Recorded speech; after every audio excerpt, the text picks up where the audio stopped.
All right, my dears, it's time to gather around the fire. Pull up a rock and get your cooking sticks ready. We're going to roast a few marshmallows. Come on, no need to be shy. Get in closer, snuggle up. It's going to be chilly tonight and you don't want to catch your death of cold. That's better. So here we are on the last week of October.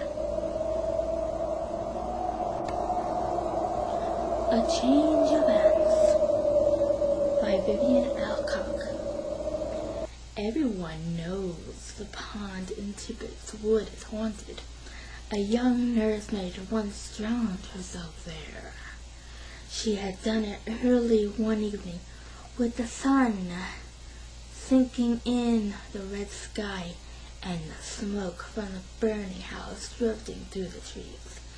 They say she had slipped out to meet her sweethearts and left the two little children alone with the fire blazing behind its garden nursery grates. Burned to cinders they were. The poor little ones and the young nursemaid, mad with the guilt and grief of it, had done away with herself. But she still can't rest, the tale goes, and at sunset you will see the smoke drifting through the trees. 100 years have passed since the big house burned down.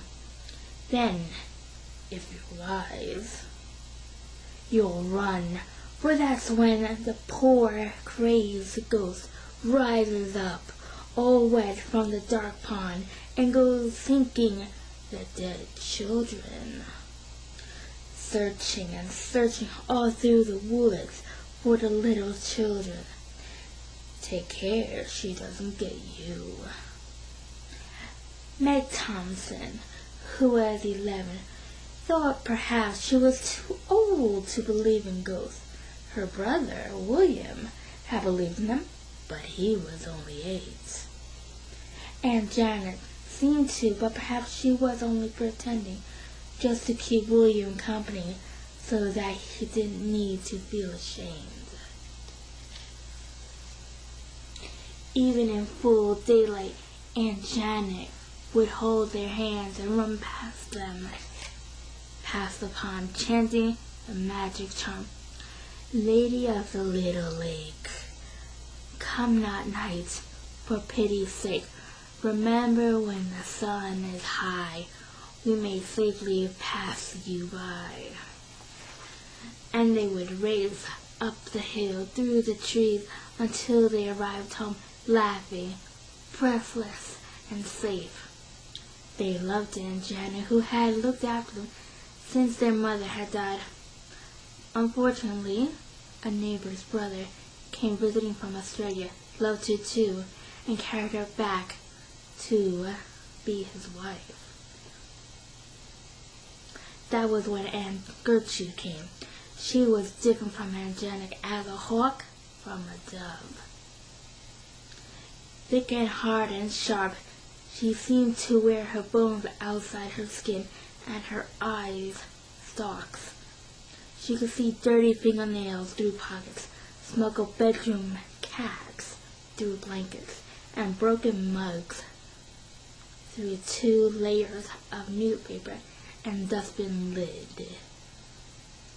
I'm up to all your tricks, she told them with a smile like stretched elastic. She only smiled when their father was in the room. There were many things she did when he was there, such as calling them her dears and giving them biscuits for their tea and letting them watch television. Just as there were many things she only did when their father was out, such as feeding them on stale bread and march, slapping and punching them, and locking them in the cellar as punishment. They did not mind being shut in the cellar. They could play soldiers with the bottles of wine or cricket with a lump of coal and a piece of wood. Or they sat on empty crates and planned vengeance on Aunt Gertrude. "I'll get a gun and shoot her," William said.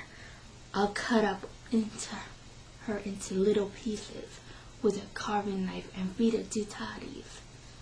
"You'll only get sent to prison," Meg objected. "I'm willing to write a letter to Child Welfare and tell them about her, and they'll put her in prison." "They won't believe you," William said, "any more than Father does." Meg was silent. "Why doesn't Father believe us?" William asked. "Because she's always nicest to us when he's here. Because she doesn't hit us hard enough to leave marks. Because she's told him we're liars." Meg hesitated, and then added slowly, "and because he doesn't want to believe us." "Why not?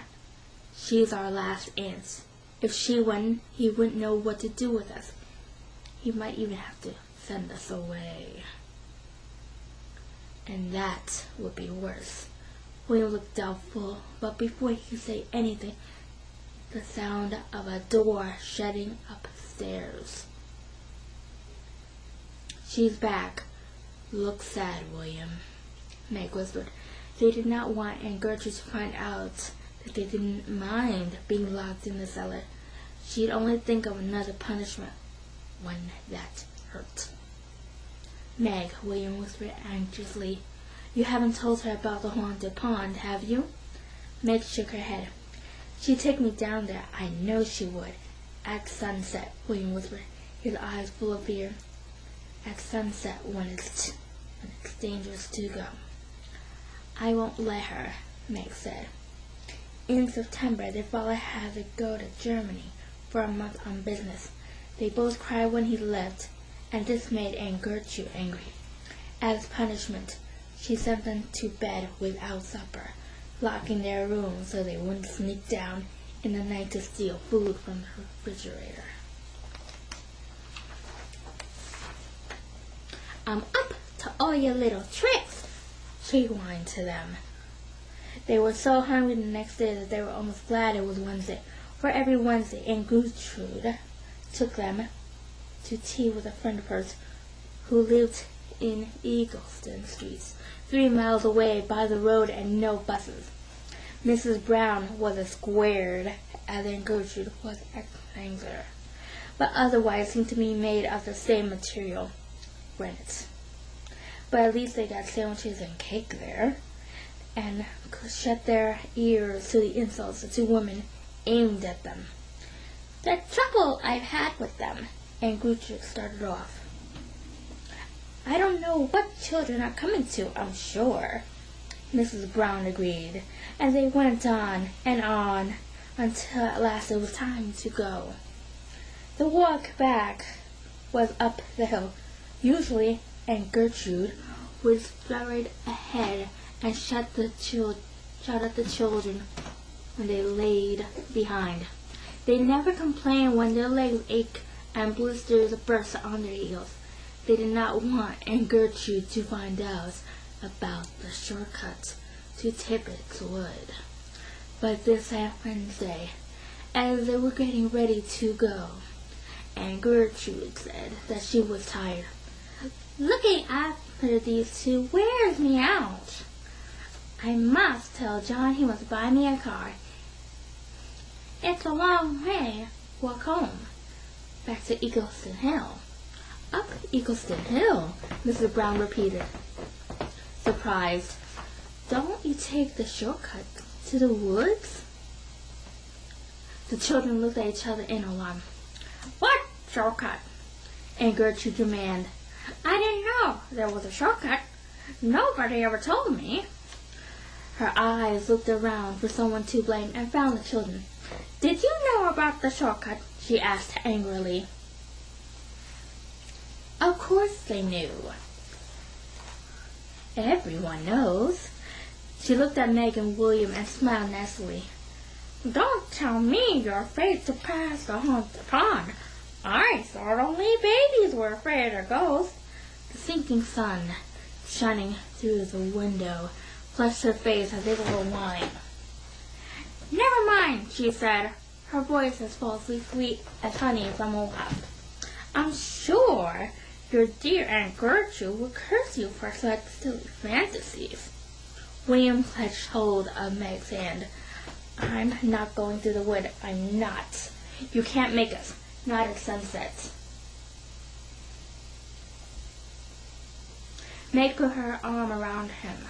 She could hear Mrs. Brown telling Aunt Gertrude all about the ghost of the young nursemaid, and Aunt Gertrude laughing scornfully. "So, you're afraid of ghosts, are you?" she said to the children after they had left the house. "You better let your poor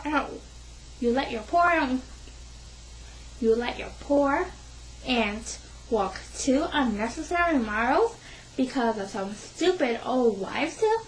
Your poor aunt, who works so hard while you spend all day playing. I'll soon see about that."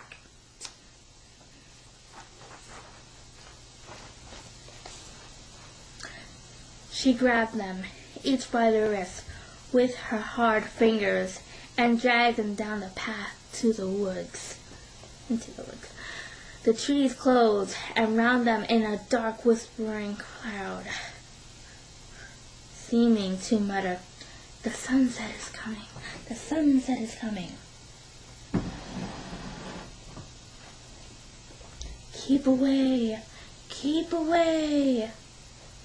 William began to struggle and kick.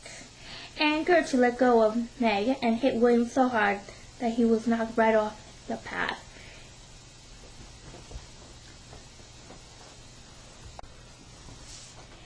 He fell into a deep drift of dead leaves which rose up like brown butterflies and settled down on him as he lay, whispering.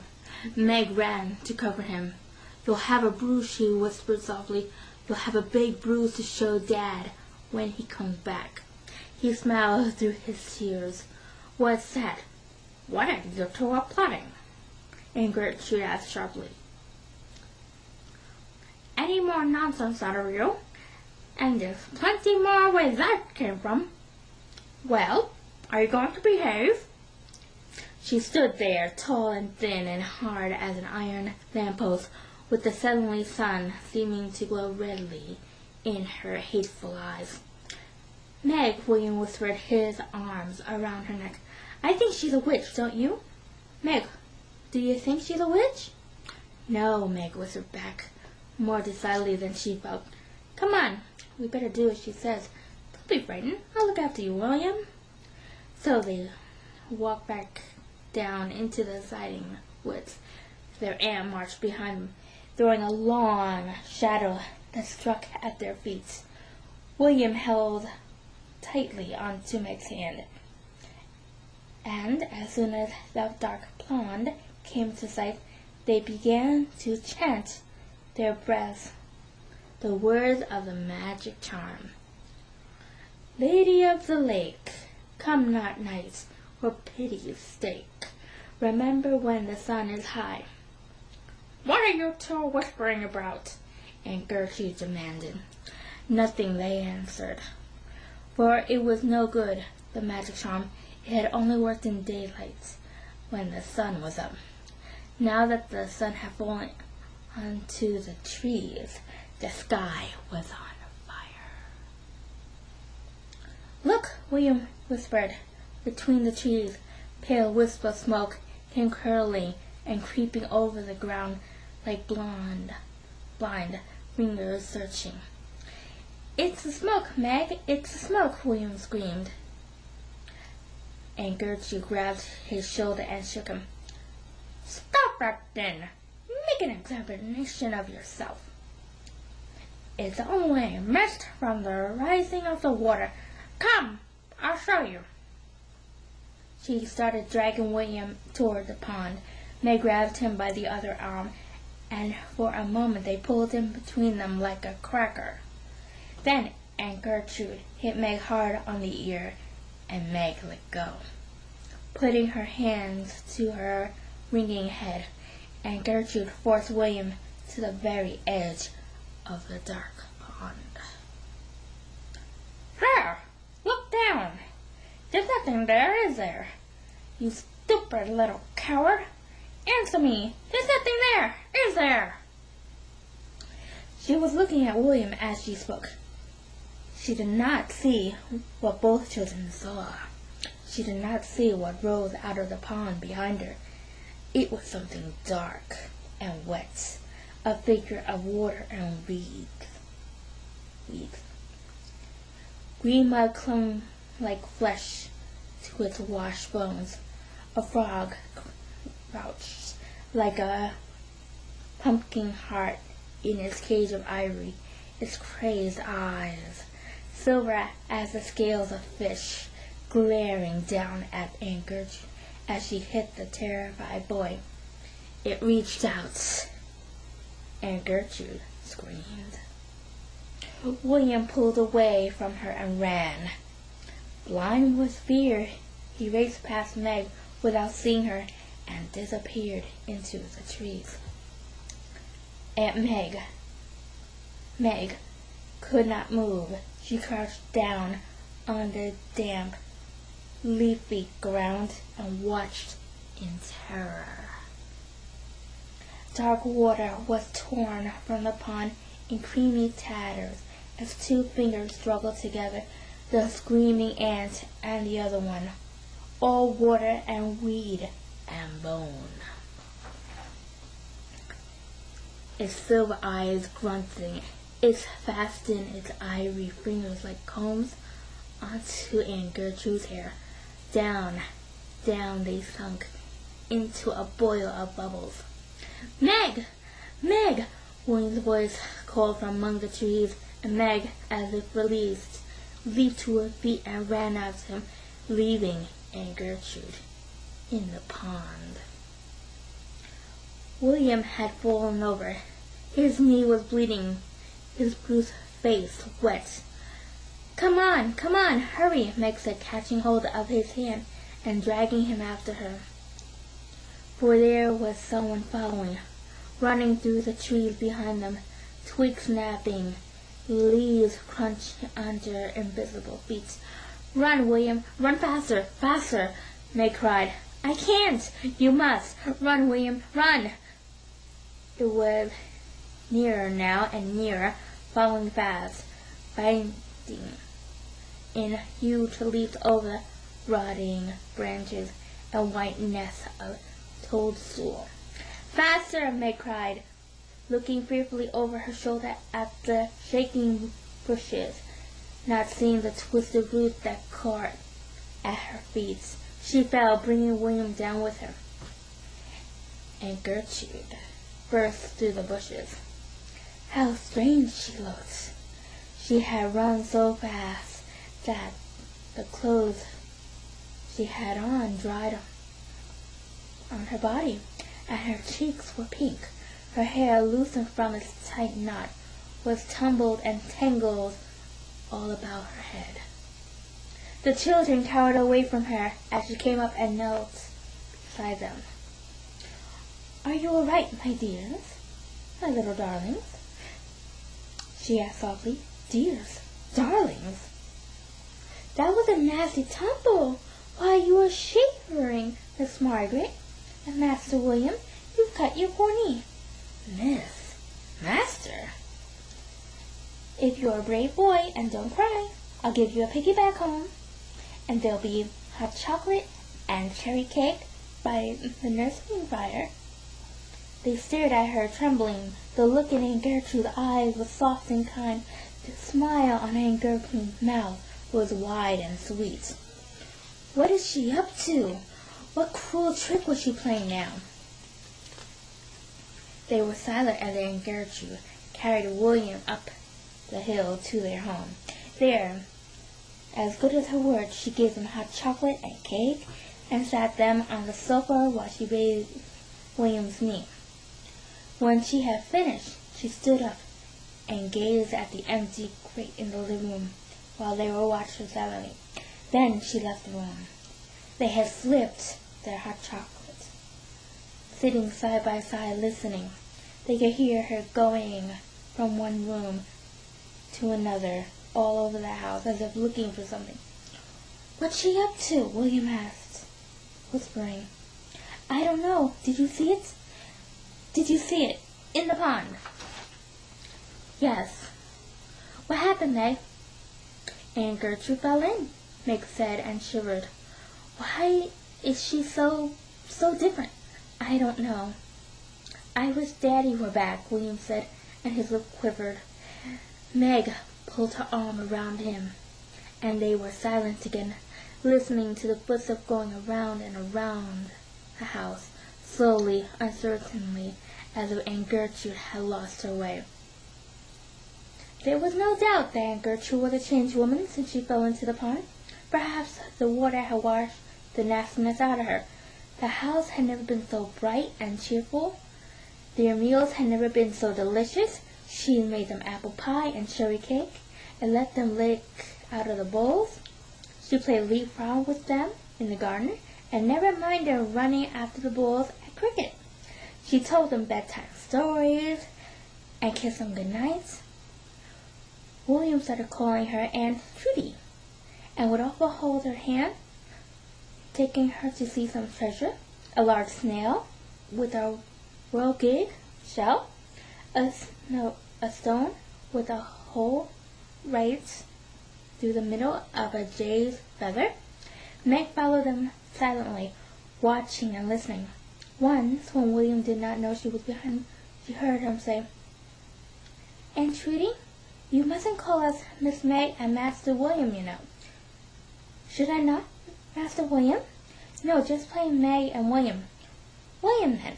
That's better. And when Daddy comes home on Saturday, you must call him John." "Can you remember that?" She smiled and nodded. "Don't worry," he said. "I'll look after you, Aunt Trudy." Then he caught sight of Meg behind them and said quietly, "We're just playing a game, Meg. Go away. We don't want you." Now, William, there's no way to speak to your sister," Aunt Trudy said gently. "Of course we want her." She smiled at Meg. "We're going to see the kitten next door. Come with us, Meg?" Meg shook her head and walked back to the house. She went up to Aunt Gertrude's bedroom and looked around. It was bright and clean, and there were flowers on the dressing table. There was no smell, no scent of Aunt Gertrude in it anywhere. It seemed like another person's room. Meg sat down on the bed and thought for a long time. Aunt Gertrude found her there when she came in from the garden, flushed and laughing. She hesitated when she caught sight of Meg, then called over her shoulder, "Just a moment, William. Wait for me in the garden." Then she shut the door and leaned up against it, looking gravely and kindly at Meg. "Will you be staying with us long?" Meg asked politely. "As long as you ever want me to," was the answer. There was a short silence. Then Meg jumped to her feet and put her arms around the woman. "We don't want you to go, Aunt Trudy," she said. "We want you to stay with us forever." It was 3 years before Meg ventured once more into Tibbetts Wood. She went there in broad daylight when the sun was high. It was curiosity that took her there, down the winding path to the dark pond at the bottom. It was a warm day and birds were singing in the trees. The pond looked peaceful. There was a frog spawn in the dark water. Leaves floated on the surface like little islands, and the water boatman scuttled across, leaving a silver wake behind him. Meg stood a safe distance away and waited. Bubbles began to disturb the quiet water.